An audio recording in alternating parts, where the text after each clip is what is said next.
Nous voilà ce soir rassemblés, vous asseoir. Nous voilà ce soir rassemblés pour notre deuxième moment d'étude autour du thème Dieu est-il encore là? Alors, comme le dit notre chanteur, nous savons que Dieu est là, mais peut-être que tout le monde ne le sait pas. En tout cas, parce que vous savez qu'il est là, vous avez décidé de venir ce soir pour partager ce moment et nous voulons vous souhaiter une cordiale et chaleureuse bienvenue. Nous souhaitons aussi la bienvenue à ceux qui nous suivent en distanciel et nous espérons que ce moment vous sera favorable, que vous apprendrez encore plus sur notre Dieu et que ça va vous aider à vous rapprocher de lui parce que c'est bien là notre objectif, c'est de pouvoir vivre avec lui un jour là-haut, n'est-ce pas? En tout cas, bienvenue à tous. Je vous invite donc tout de suite à interpréter notre chant-thème avant d'écouter notre prédicateur.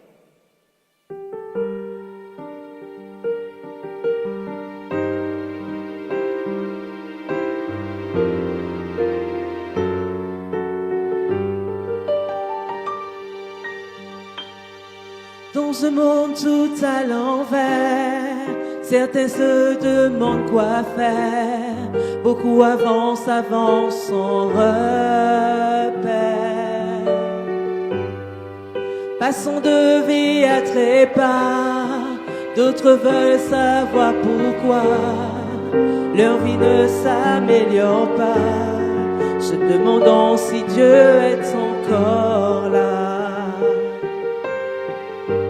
Mais nous savons qu'il est là, car notre Dieu ne faillit pas.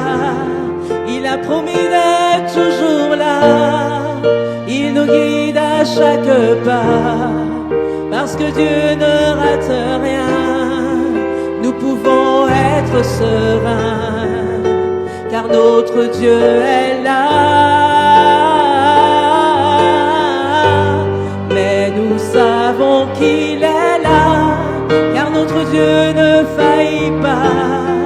Il a promis d'être toujours là, il nous guide à chaque pas. Parce que Dieu ne rate rien, nous pouvons être sereins, car Dieu est encore là. On écoute à tous. Deuxième étude de préparation à notre effort d'évangélisation. Et je salue tout le monde, tous ceux qui sont présents ici en ce soir, et ainsi que nos internautes qui suivent et qui participent avec nous à, je dirais, cette réflexion que nous avons commencé dimanche dernier, aujourd'hui et dimanche prochain. Il est important pour nous de bien comprendre que au temps que nous vivons, il est temps d'être prêt. Le Seigneur nous interpelle à chaque instant, tout le temps, et il nous dit qu'il est encore là. Certains se posent la question, Dieu est-il encore là? Et ce soir, nous développerons dans le sens quand la foi devient une habitude. Inclinons la tête. Seigneur Dieu, nous réclamons ta présence en ce soir. Que tu sois avec chacun de nous, ceux qui nous suivent sur le net, et que ton Saint-Esprit dirige tout ce programme. T'avons prié ton Fils pour ta gloire. Amen. Amen. Que vous soyez ici, dans la salle, ou connectés derrière votre écran, soyez les bienvenus. Merci d'avoir pris ce temps en ce soir.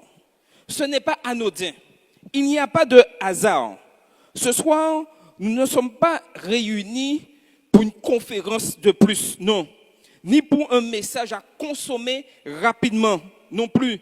Ni pour ajouter une information spirituelle à notre agenda déjà bien chargé. Nous avons fait un autre choix. Prendre un temps vrai, un temps véritable, un temps sans masque, où l'on n'a rien à prouver.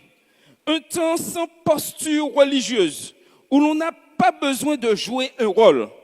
Sans réponse toute faite, où l'on accepte de ne pas tout maîtriser.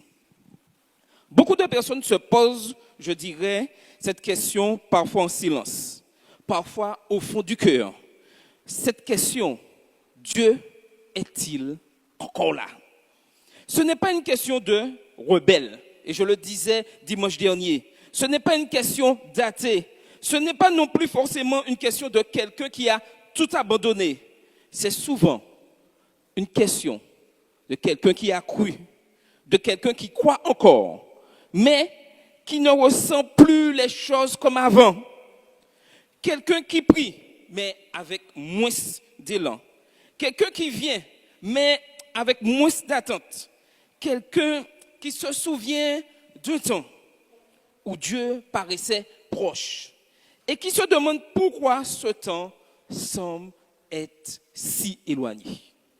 Ce sont des questions légitimes et nous tous ici, nous nous sommes déjà posé cette question car nous évoluons au fur et à mesure de nos vies. Alors, osons vraiment poser la question autrement, sans peur et sans culpabilité. Et si le problème n'était pas que Dieu a disparu, mais que quelque chose s'est déplacé dans notre relation avec lui. Peut-être que Dieu n'est pas absent. Peut-être que la relation s'est installée dans l'habitude. Peut-être que le cœur a glissé doucement, sans bruit, sans rupture visible. En ce soir, l'objectif que nous devons tirer, ce n'est pas un jugement. Personne ici n'est évalué. Ce n'est pas, je dirais, il n'y a pas de pression. Dieu ne force jamais une relation. Et c'est ce qui est formidable avec lui. Mais juste une prise de conscience honnête devant Dieu. Ce soir, vous avez le droit, nous avons le droit de réfléchir. Nous avons le droit de douter. Nous avons le droit, surtout, d'être vrais. Car c'est souvent dans la vérité du cœur que Dieu commence à parler à nouveau. Prenons ce temps ensemble, calmement, sincèrement, devant Dieu. Et nous aurons des moments d'échange pour pouvoir bien comprendre ce que Dieu attend de chacun d'entre nous. Il y a quelque chose d'important à bien comprendre, c'est que la vérité biblique est la clé de la réussite de notre relation avec Dieu. Sans cette vérité biblique, il y a un problème. Car dans cette vérité, Dieu nous révèle qu'il est fidèle. Oui ou non? Dieu est fidèle. Ensuite, il est constant, n'est-ce pas? Et surtout, il est toujours présent, même lorsque des fois on sent qu'il n'est pas là. Le problème, c'est que notre cœur humain peut s'éloigner de Dieu sans vraiment s'en rendre compte de cette erreur. La Bible est très claire sur un point essentiel. Dieu ne change pas, Dieu ne s'absente pas, Dieu ne quitte pas la relation sans raison. Et ça, ces trois éléments sont importants pour nous de bien comprendre. Dieu n'est pas instable comme nous. Il est stable et fidèle. Il n'est pas présent quand tout va bien, puis quand tout va mal, il disparaît, on ne sait où, quand les choses se compliquent. Sa fidélité ne dépend pas de mes émotions, ne dépend pas de ma régularité spirituelle, ni de mon état intérieur du moment. Car si ces trois éléments dépendaient de Dieu, nous aurons tous un problème. Dieu, lui, il est fidèle dans toutes les circonstances. Mais la Bible est tout aussi honnête sur une autre réalité, encore plus inconfortable. L'éloignement spirituel est rarement brutal. Ça n'arrive pas du jour au lendemain. La plupart du temps, il n'y a pas de rupture nette dans la relation avec Dieu. Pas de décision consciente de s'éloigner aujourd'hui. Maintenant, à 19h10, j'étais avec Dieu. À 19h11, je décide de ne plus être avec Dieu. C'est pas comme ça se passe. Pas de crise spectaculaire. Ce n'est pas un grand spectacle où j'arrive et je déclare, je quitte l'Éternel parce que X, Z raison. L'éloignement est souvent progressif, presque imperceptible. Elle est silencieuse, sans alarme spirituelle. Elle est confortable parce qu'elle s'installe dans la routine. On ne se lève pas un matin en disant « Aujourd'hui, je m'éloigne de Dieu ». On se lève en disant « Je ferai ça plus tard ». Exemple, le culte de famille. Nous le mettons souvent de côté parce que nous mettons d'autres choses avant. Et que des fois, le sommeil, même si j'ai mis l'alarme à 4 heures du matin, mais à 4h15, je dors toujours. 4h30, je commence à sortir du sommeil et je me dis 4h40, je dois partir et le culte de famille est mis de côté. Et c'est ce qui nous arrive le plus souvent. Je suis fatigué, j'ai moins de temps. Et surtout, nous avons une phrase que nous aimons tant. Dieu comprendra. Dieu comprend. Comme Dieu comprend, il sait que j'étais vraiment fatigué. Le réveil a sonné à 4 heures. À 4h15, il a vu l'effort. 4h30. Mais Dieu comprend. Et doucement, quelque chose se déplace. On continue pourtant à être à l'église, à écouter la parole, à chanter, à dire Amen. Tout semble être en place extérieurement. Mais intérieurement, le cœur n'est plus au même endroit.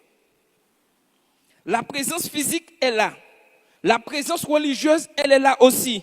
Mais la présence du cœur, elle s'est déplacée. Elle n'est plus au même endroit. C'est précisément ce danger que souligne la parole de Dieu. Dans Hébreux 2, verset 1, il nous est dit ceci. Hébreux 2, verset 1. Je vous invite à ouvrir vos Bibles, ceux qui sont sur le net, prennent leur Bible aussi, et ensemble, nous allons lire ce que l'apôtre Paul nous dit. Alors, Hébreux 2, verset 1, il est dit ceci.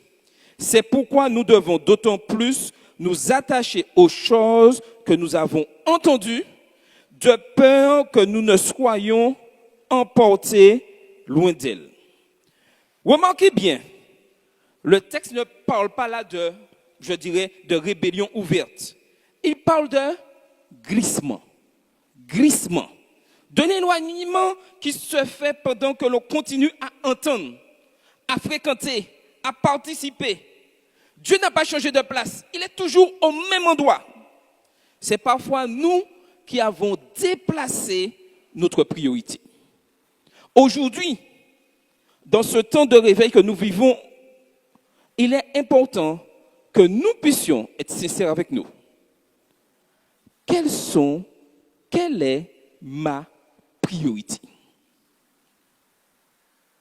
Et c'est une question que nous devons nous poser constamment. Et lorsque nous avons compris là où nous sommes, nous découvrirons vraiment que Dieu est encore là. Sans nous rendre compte, autre chose est devenue centrale. Dieu est resté présent, mais il n'est plus au centre. La relation est devenue périphérique. Et c'est ainsi que naît cette phrase intérieure. Dieu me semble loin.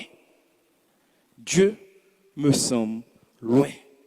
Non pas parce que Dieu s'est éloigné, mais parce que le cœur s'est déplacé. Le curseur a changé de place. Si Dieu me semble loin, la vraie question n'est pas où est Dieu, mais où suis-je dans cette relation? Je vois ce soir que cette question n'est pas une accusation. C'est plutôt une invitation de notre Père Céleste à bien comprendre là où nous sommes. Reconnaître un déplacement du cœur est souvent le premier pas vers un retour vers Dieu. C'est le premier pas qui va nous ramener à Dieu. L'un des plus grands dangers spirituels n'est pas le péché visible. N'est pas le péché visible. Choquant, évident. Ce type de péché alerte, réveille, dérange la conscience. Il oblige souvent à s'arrêter, à demander de l'aide, à revenir à Dieu. Le danger le plus subtil, le plus silencieux, c'est la routine religieuse. Et comme je le disais dimanche dernier, la routine ne scandalise pas. Non. Elle ne fait pas de bruit. Non. Elle s'installe doucement. Et petit à petit, elle endort le cœur. La routine Elle rassure. Je fais ce qu'il faut. Elle donne l'impression d'être en règle. Je suis présent, fidèle, constant. Évite les vraies questions. Inutile d'aller plus loin. C'est bon, nous sentons les choses, on adore, ça suffit. On continue les gestes. On respecte les habitudes. On maintient les formes. Mais la relation vivante, elle s'affaiblit. Et c'est ici qu'il faut entendre une vérité fondamentale.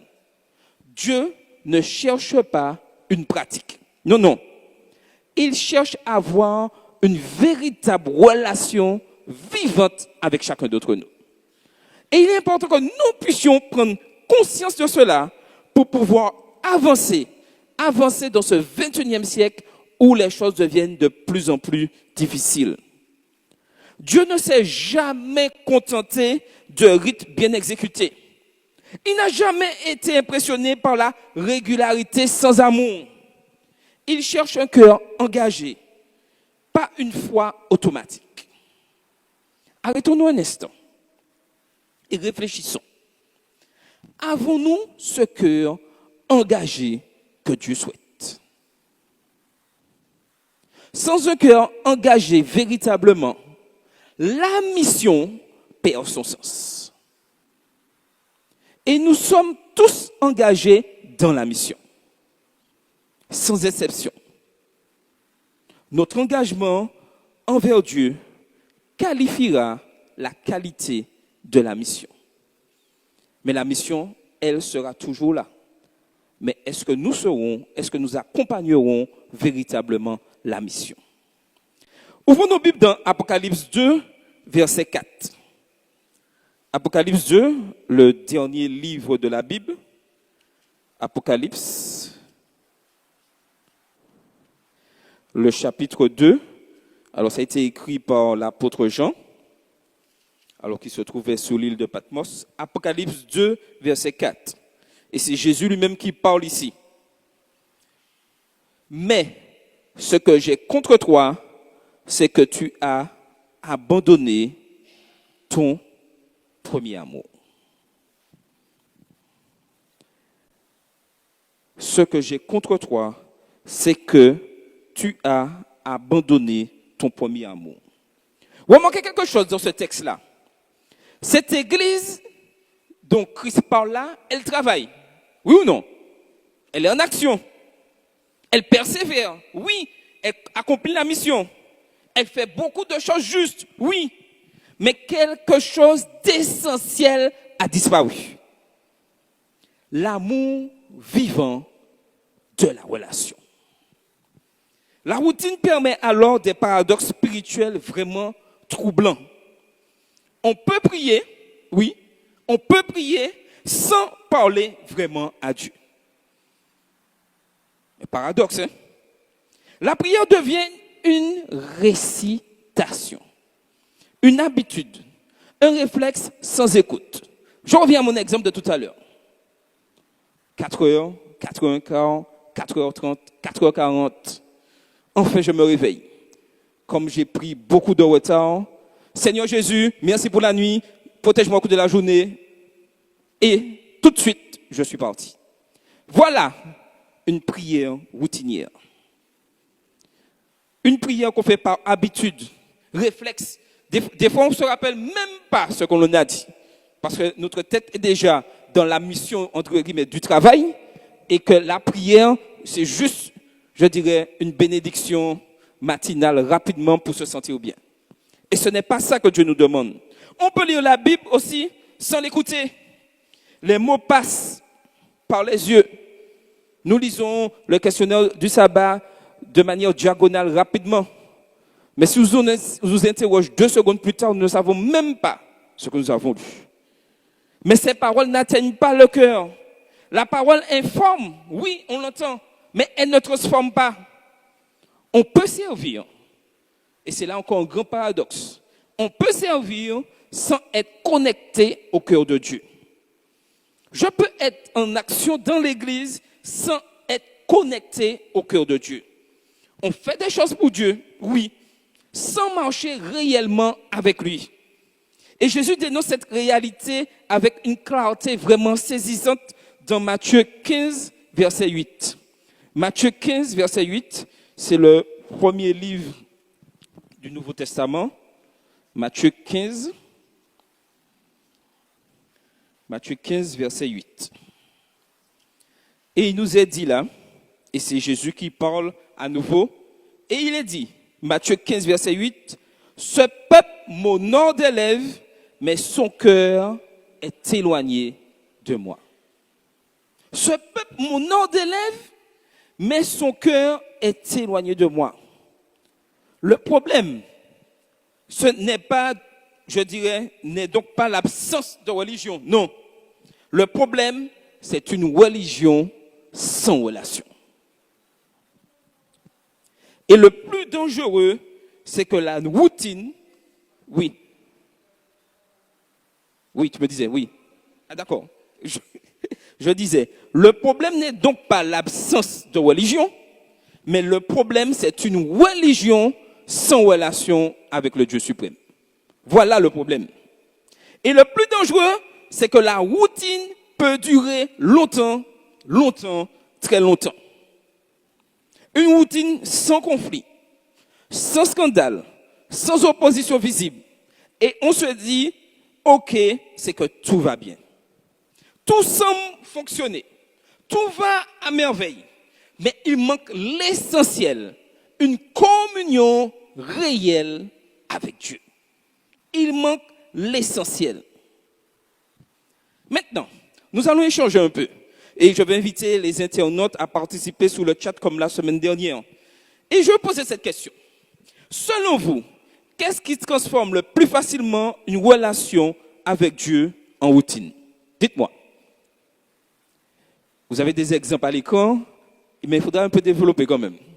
C'est juste des exemples. Alors, rapidement, qui se lance? Qu'est-ce qui transforme le plus facilement une relation avec Dieu en routine? Le temps. Ensuite, excès de confiance. OK? J'ai noté la fatigue, le service sans repos. Ça vous dit quelque chose, le service sans repos? On excelle, on veut faire tout pour Dieu, tout ça, et puis le repos, on l'oublie.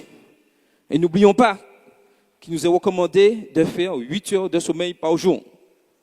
Rassurez-vous, je suis aussi coupable que vous.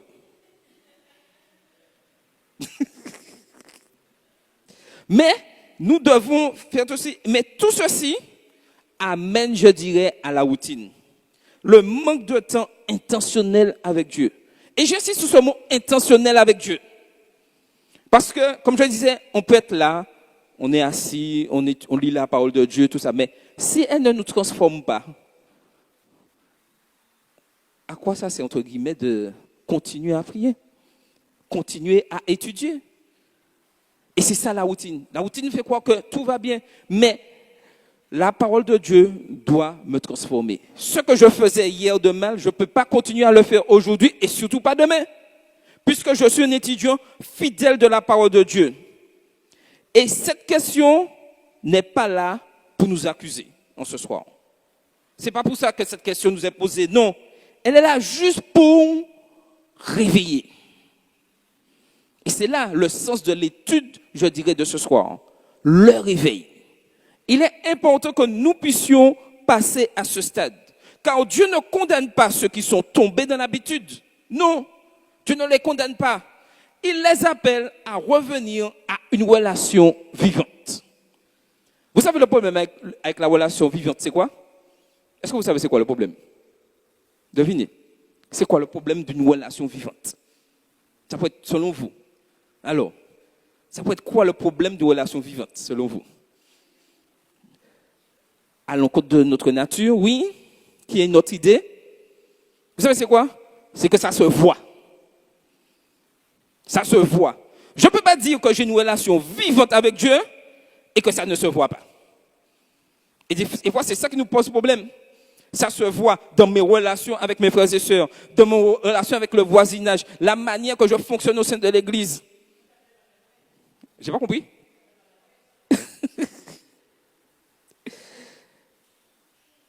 Et c'est un problème pour nous et pour moi en premier. C'est que cela se voit. Et ce qui se voit, le plus souvent, nous dérange.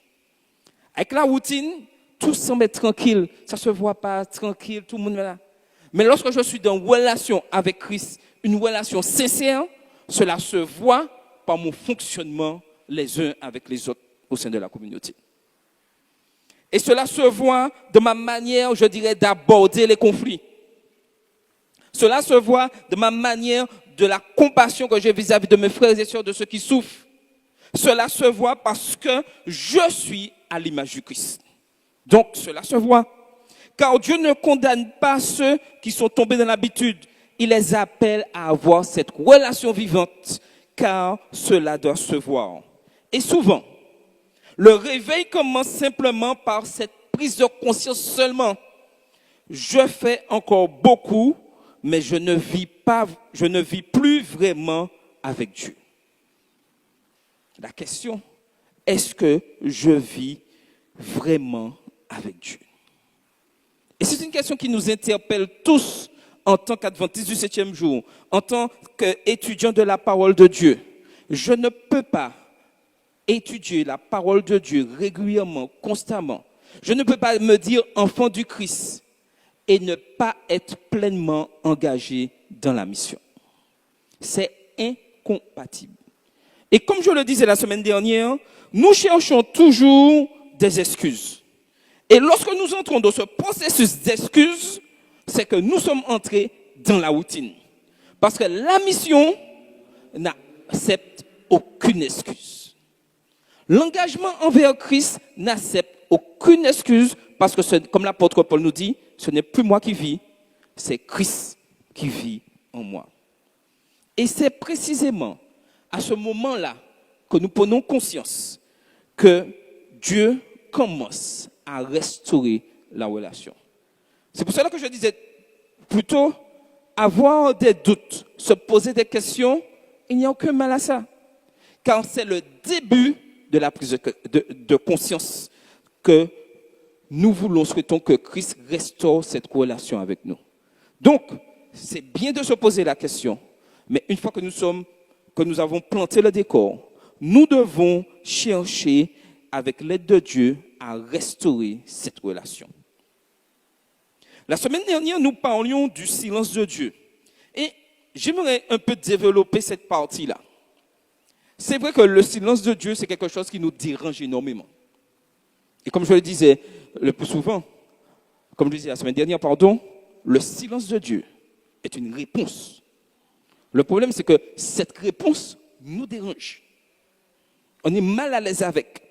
Parce qu'on aurait bien aimé entendre, mais des fois, Dieu garde le silence.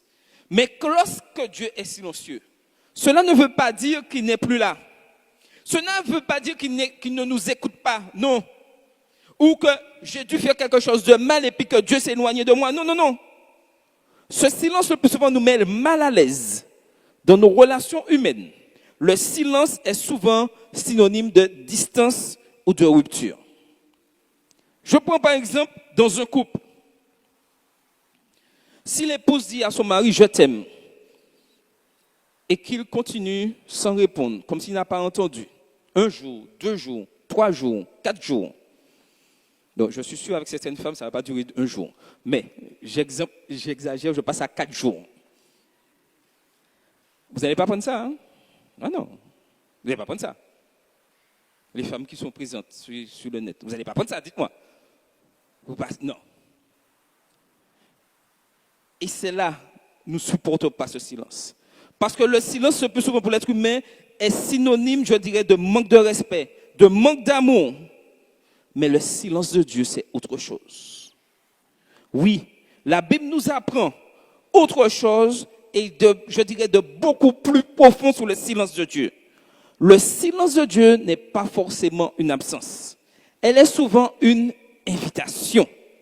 Dans l'Écriture, le silence de Dieu apparaît fréquemment comme un temps de maturation. Oui, Dieu travaille en profondeur. Un appel à approfondir la relation ou au-delà des émotions. Une invitation à chercher Dieu pour ce qu'il est et non seulement pour ce qu'il donne. Nous servons Dieu pour ce qu'il est et non pour ce qu'il donne. Mais le plus souvent, nous le servons par intérêt. Et Dieu ne fonctionne pas comme ça. Dans le psaume 13, verset 2, il nous est dit ceci. Psaume 13, verset 2.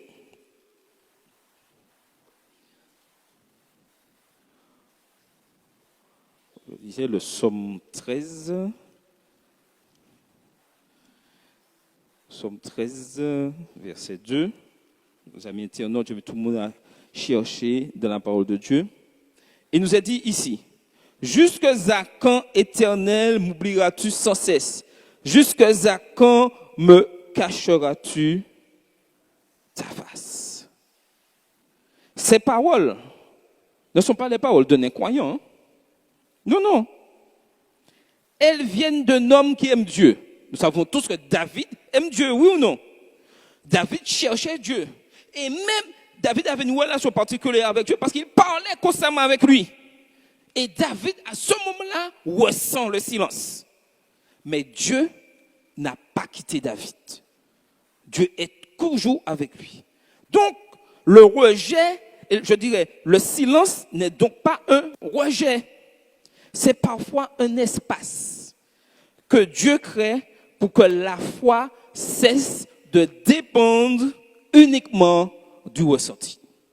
Parce que des fois, notre foi, c'est d'après ce que nous ressentons. Ah, je me sens bien. Ah, nous avons vu un miracle de Dieu. Ah oui, Dieu est avec moi. Mais Dieu, des fois, garde le silence afin que notre foi, notre confiance en lui puisse augmenter. C'est-à-dire que même si je n'entends pas Dieu, mais je sais ce qu'il a fait déjà pour moi dans le passé, donc ma foi reste intacte parce que je sais qui est Dieu. Ma foi ne dépend pas des émotions. Ma foi ne dépend pas que si le monde va bien ou mal.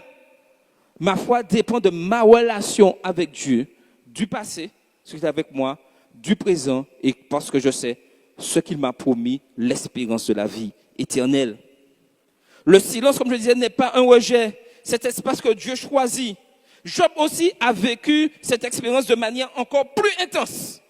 Et nous connaissons toute cette histoire. Mais prenons nos Bibles dans Job 23, verset 10. Job 23, verset 10. Donc c'est après. Avançons. Merci. Job 23, verset 10. 23, verset 10. J'espère que tout le monde a trouvé. Alors, je lis. Il sait néanmoins quelle voie j'ai suivie, et s'il m'éprouvait, je sortirais pur comme l'or. Job, à ce moment, ne voit plus Dieu. Il ne l'entend plus. Il ne comprend plus ce qui lui arrive. Il ne sait pas dans quelle situation, qu'est-ce qui se passe. Mais une chose demeure certaine. Pour Job, Dieu sait exactement où il se trouve. Il a cette certitude que Dieu sait où qu'il est. Et comme il sait que Dieu sait où il est, il sent la présence de Dieu et il peut dire, Dieu est encore là, Dieu est auprès de moi. Pourquoi? Parce qu'il a eu cette expérience avec Christ. Et que ce silence ne détermine pas la présence de Dieu. Il sait cela. Le silence de Dieu n'est donc pas un vide. C'est souvent un travail caché. Dieu se tait parfois, non pas parce qu'il est loin, non, mais parce qu'il est en train de former une foi plus profonde. Moins dépendante des réponses rapides, moins dépendante des émotions. Et c'est là que le silence révèle une question essentielle, incontournable. Pourquoi est-ce que je cherche Dieu? Alors je vous lance cette question-là. Pourquoi est-ce que je cherche Dieu? Dites-moi. Qui a une idée? Pourquoi? Ceux qui sont le net peuvent écrire sur le chat. Pourquoi est-ce que je cherche Dieu? Alors, qui a une idée? Pourquoi? Pourquoi? Bon sauveur, oui. recevoir sa paix, merci, des réponses, des solutions, des bénédictions, oui, pour ce qu'il donne, ou pour ce qu'il est. Dieu, Seigneur, Père, même quand tout est flou, il est là. Quand Dieu parle beaucoup, il est facile de le chercher, n'est-ce pas? Qu'on sent Dieu nous parle, oui, ah oui, je sens, je vais. Quand Dieu agit visiblement, nous voyons des miracles, il est encore plus facile de croire, oui, le Seigneur est là, il accomplit de grandes choses, de bénédictions, et nous sommes prêts à témoigner, et c'est juste. Mais quand Dieu se tait, quand Dieu se tait, quand la relation est purifiée, elle est recentrée, elle devient plus vraie quand Dieu se tait. Et c'est là qu'on découvre les véritables adorateurs. Quand Dieu se tait, est-ce que ma foi dépend du silence de Dieu? Et si j'ai bien compris ce que Dieu me demande dans le réveil, lorsque je ne l'entends pas, lorsque je vois dans le monde les crises augmentent, c'est là que ma foi doit être encore plus forte d'engagement dans la mission. Car je ne souhaite pas continuer à vivre comme ça ici sur la terre. N'oublions pas que dans la parole de Dieu, il nous est dit que cette bonne nouvelle sera annoncée au monde entier. Et alors viendra la fin. Il n'est pas dit, lorsque vous entendez des bruits de guerre, c'est écrit ça, des bruits de guerre, machin, tout ça. Il n'est pas dit que c'est à ce moment, ça sera la fin. La fin, c'est quand le message sera proclamé au monde entier. La question est-ce que je souhaite que Christ revienne? Si je souhaite que Christ revienne, et Christ dit, et Dieu ne ment jamais, il a dit qu'il viendra lorsque ce message sera proclamé dans le monde entier. Donc, je dois tout faire pour que le message soit proclamé parce que je souhaite que Christ revienne.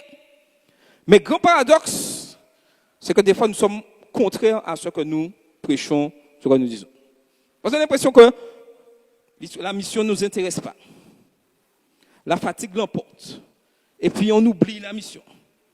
Alors que le plus important, c'est la mission, car nous ne souhaitons pas rester ici dans ce monde. Donc, plus nous annonçons la parole, plus nous partageons, plus nous vivons ce que Christ a fait pour nous, plus ce message sera répandu rapidement, alors viendra la fin. Arrêtons d'être des spécialistes, je dirais, des guerres, des bruits de guerre, des interprétations, etc. Non, Dieu ne nous a pas demandé ça. Il nous a juste demandé de proclamer le message pour qu'il retourne le plus vite que possible. La balle est de notre camp. L'Église met en place des activités, des programmes. Il est important que nous puissions individuellement savoir là où nous sommes. Mais n'oublions pas une chose. Une relation vivante avec Dieu se voit.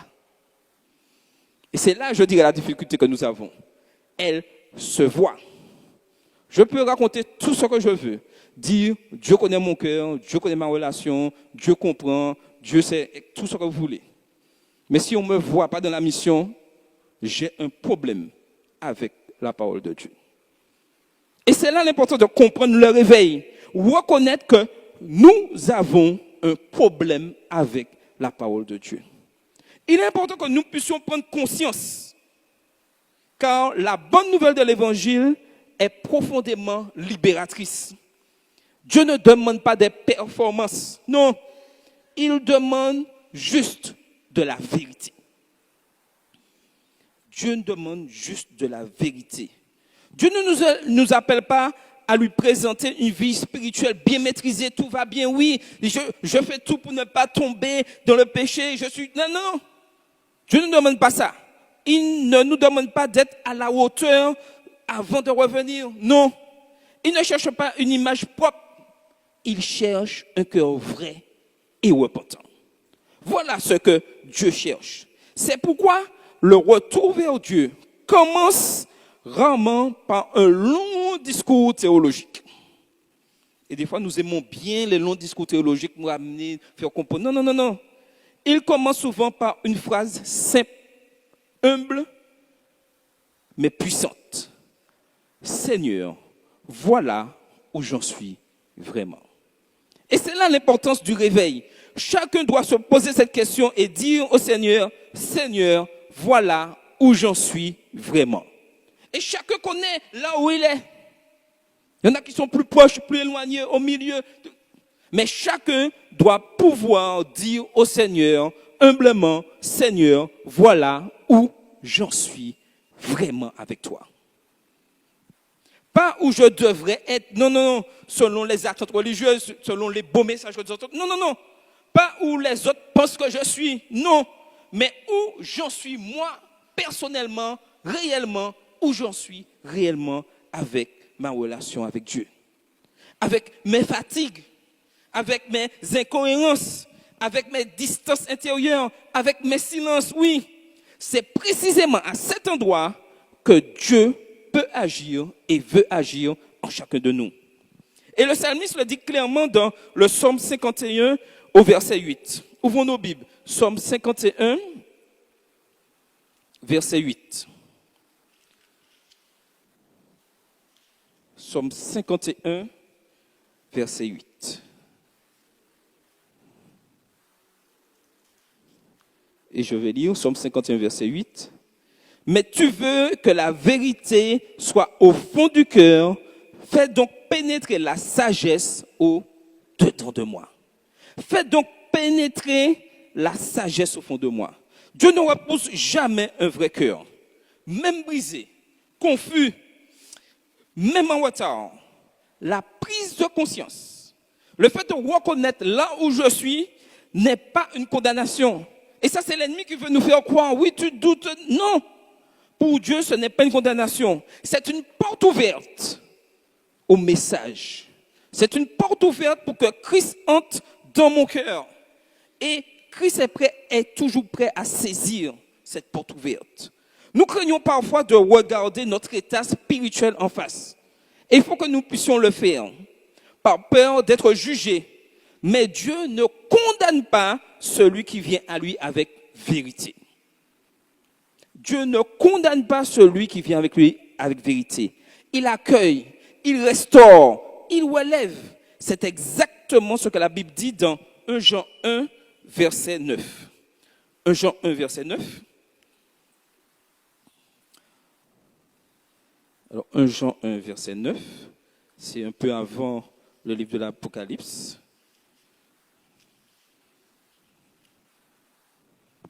Alors, 1 Jean 1, verset 9.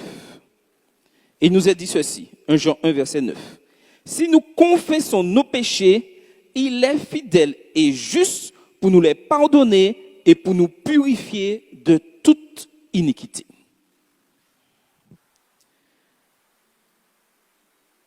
Remarquons bien, Dieu ne dit pas si vous êtes parfait. Hein. C'est pas ce qu'il a écrit là. Hein. Non. Il dit si vous êtes vrai. La prise de conscience n'est donc pas le signe d'un échec spirituel. Non. Elle est souvent le premier signe d'un réveil intérieur. Dieu ne demande pas pourquoi tu t'es éloigné. Dieu ne demande pas pourquoi il semble que tu ne portes pas un véritable témoignage. Il demande en ce soir à chacun d'entre nous, es-tu prêt à me dire la vérité de ton cœur? Es-tu prêt à me dire la vérité de ton cœur? Et lorsque cette vérité est posée devant Dieu, la grâce peut enfin agir librement. Car là où il y a vérité, il y a toujours un nouveau départ. Là où il y a vérité, il y a toujours un nouveau départ. En ce soir, j'ai quelques questions de réflexion pour chacun d'entre nous. Que nous puissions bien réfléchir, noter. Nous pourrons revoir sur YouTube la vidéo. Ceux qui peuvent noter, prennent des notes. Ces questions doivent nous interpeller tout au long de cette semaine pour nous amener à notre prochaine étude dimanche prochain, si Dieu veut. À quel moment une relation avec Dieu peut-elle devenir une habitude? Qu'est-ce qui, dans ma vie, a peut-être pris la place du cœur à cœur avec Dieu? Comment distinguer fidélité religieuse et relation vivante? Si je devais être honnête ce soir, où en suis-je vraiment avec Dieu? Ces 4 questions doivent nous interpeller durant toute cette semaine, nous faire comprendre qu'il est important pour nous que nous puissions être véritablement réveillés. Et quand je dis bien réveillés, que cela doit se voir dans mon fonctionnement chaque jour. Le réveil est indispensable pour chacun d'entre nous. Nous arrivons au terme de ce temps ensemble que nous avons eu ce soir. Et une vérité demeure simple et rassurante. Dieu est encore là. Il ne s'est pas éloigné. Il ne s'est pas lassé de toutes mes erreurs. Il ne s'est pas lassé de toutes mes incohérences. Il ne s'est pas retiré en silence. Il a toujours été là, présent auprès de moi. Mais ce soir, Dieu ne nous demande pas de faire plus. Il ne nous demande pas, d'ajouter une activité encore, non. Ni de redoubler d'efforts religieux, d'engagement religieux, ni de prouver quoi que ce soit. Non, Dieu ne nous demande pas ça ce soir. Il nous invite à revenir vrai. Et quelques questions doivent nous interpeller en ce soir. Combien de temps passes-tu dans l'étude de la parole de Dieu? Combien de temps passes-tu dans ton culte de famille?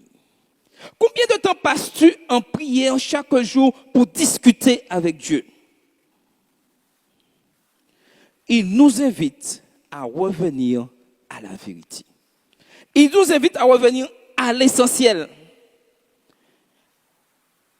Les réponses à ces questions déterminent en toute vérité ma relation avec Dieu.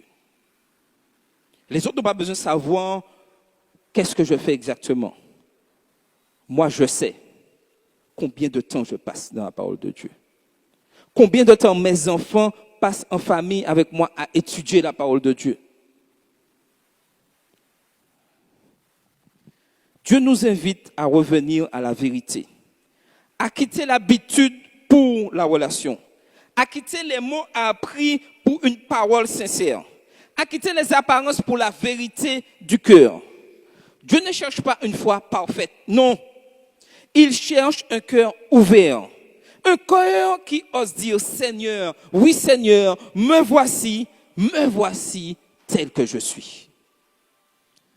Et c'est souvent cet endroit précis, là où l'on cesse de faire semblant, que Dieu commence à restaurer notre cœur, à commencer à nous renouveler, à nous réveiller. Prenons maintenant ce temps de prière, de réflexion, dans le calme, sans pression.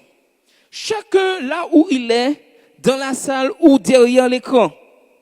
Le Seigneur nous interpelle en ce soir et nous invite par, je dirais, cette prière que nous voyons à l'écran. À prendre cet engagement en ce soir. Oui, Seigneur. Nous reconnaissons que parfois, nous t'avons servi par habitude plus que par amour. Ce soir, nous ne voulons plus faire semblant, Seigneur. Nous voulons te chercher pour qui tu es et non seulement pour ce que tu donnes. Voici où nous en sommes, vraiment, avec nos élans et nos manques, avec notre foi et nos silences. Restaure, Seigneur, notre relation avec toi.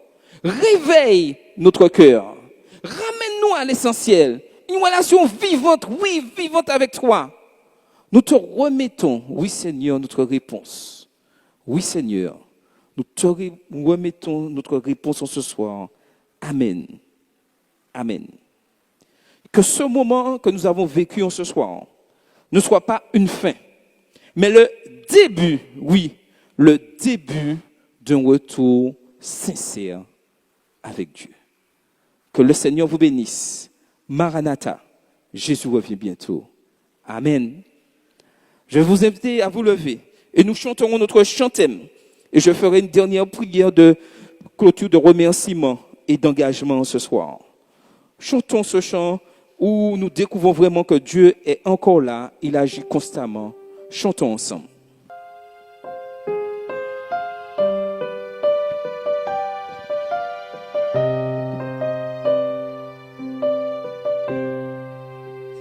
Dans un monde tout à l'envers, certains se demandent quoi faire. Beaucoup avancent sans repère, passant de vie à trépas. D'autres veulent savoir pourquoi leur vie ne s'améliore pas, se demandant si Dieu est encore là. Mais nous savons qu'il est là, car notre Dieu ne faillit pas. Il a promis d'être toujours là, il nous guide à chaque pas. Parce que Dieu ne rate rien, nous pouvons être sereins, car Dieu est encore là.